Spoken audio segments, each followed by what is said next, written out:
We're just going back through our parallel line angle definitions here.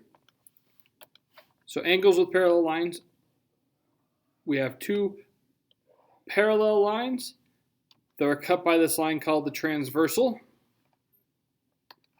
And when that happens, 8 angles get created.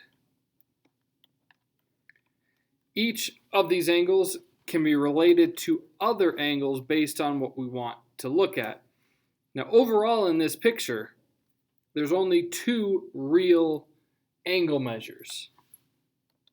So I'm going to redraw this. I'm going to draw it much better. I'm actually going to use my straight line tool on the computer.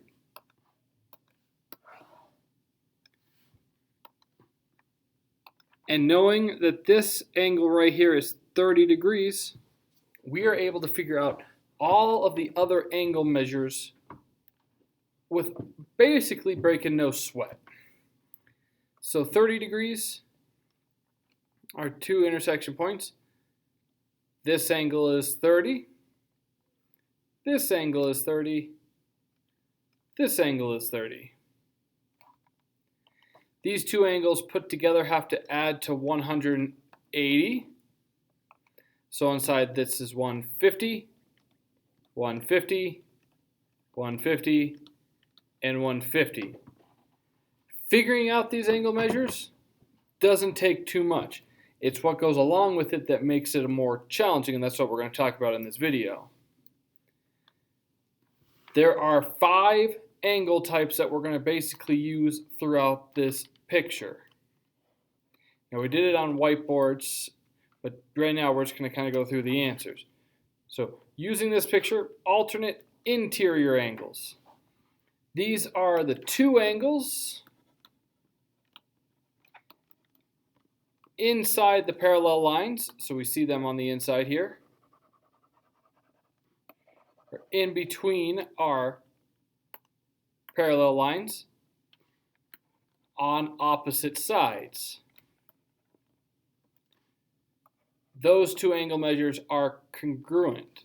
So right here, if this one was 110, this one's 110. This one's 30, this one's 30. We get those angle measures for free. Alternate exterior angles, same concept, but the 2 angles are outside the parallel lines.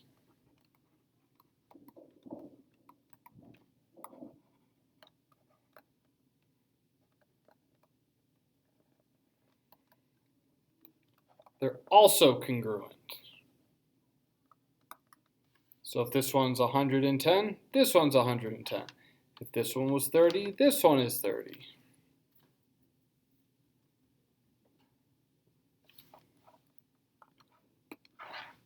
We're going to skip supplementary for a second, and we're going to jump to vertical angles. Vertical angles aren't required to be in a parallel. That's why we looked at them on our initial day.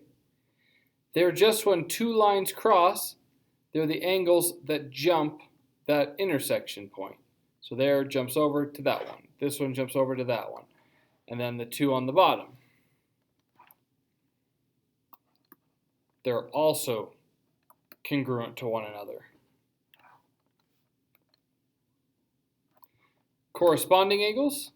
These are angles that end up being in the same corners. Top left, bottom left, bottom left, at their individual intersection points.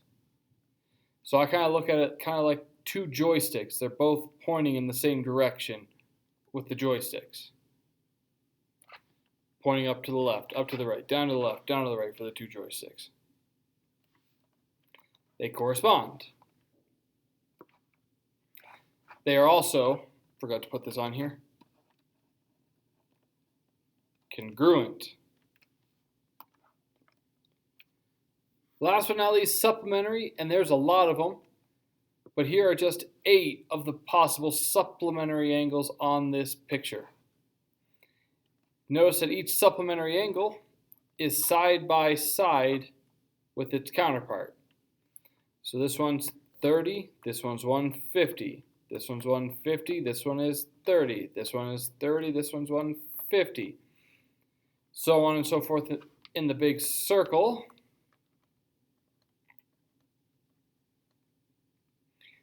And then we use some other of our techniques to jump to the other side. So for instance, I've got, and these add, so I gotta add to that, add to 180. So if I've got this picture right here, and I know this angle right here is 57 degrees, I get angle 2 because they're vertical. I get angle 5 because they're alternate interior angles. And then angle 6, I have a couple choices. I have the vertical connection right here. I have the corresponding connection right here. I also have the alternate exterior connection back to our original. And that's what we should always relate it back. We should relate our proof back to the number that we know for a fact is true. So when I want to find angle 1, I know that it's supplementary. So it's going to add to 180. So that gives us 123. Angle 3, 123 as well. It's supplementary to the original 57. I could also do it in a couple moves, and we're going to practice it on the next slide. 57 gives us supplementary to 123, and then from 123 I can get to angle 4, and then from angle 4 I can get to angle 7, just like that. And so that's the main thing, is if I have angle 2 right here, how does that relate to angle 5? Well, angle 2 and angle 5 correspond, which means they're congruent. So if angle 2 was 110, 5 is 110.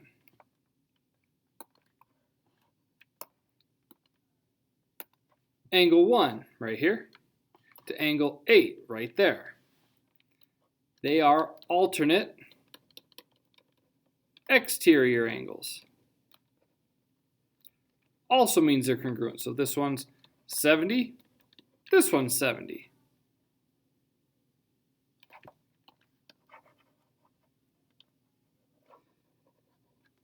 Angle 3, right here.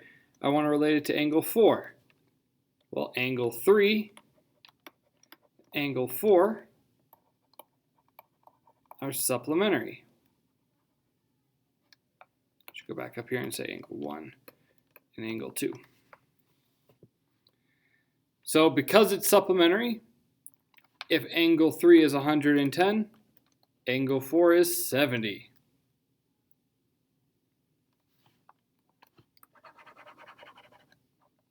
Then from angle 6 to angle 4, angle 6 and angle 4 are alternate interior angles.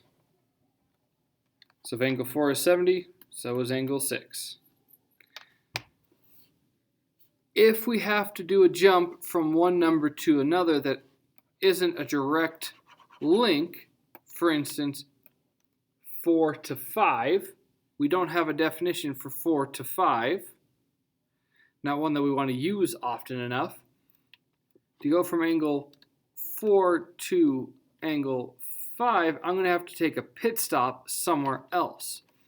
So I can go angle 4 to 8, angle 4 to 1, I can go angle 4 to 3, angle 4 to 2, angle 4 to 6.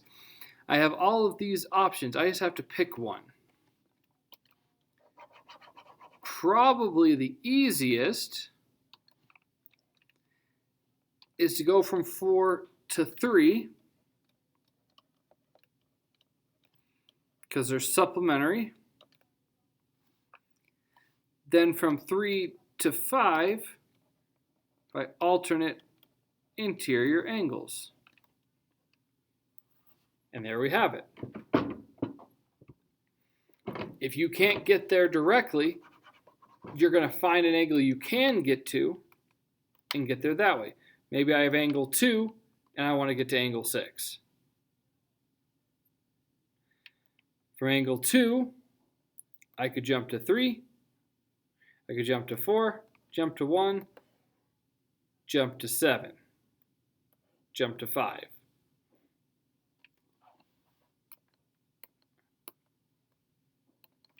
So if I have angle 2,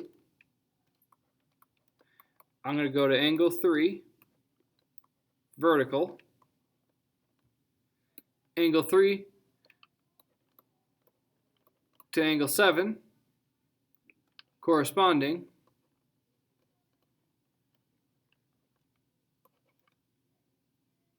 then from 7 to 6 by supplementary. And there we have it. All about getting from one angle to another using our definitions.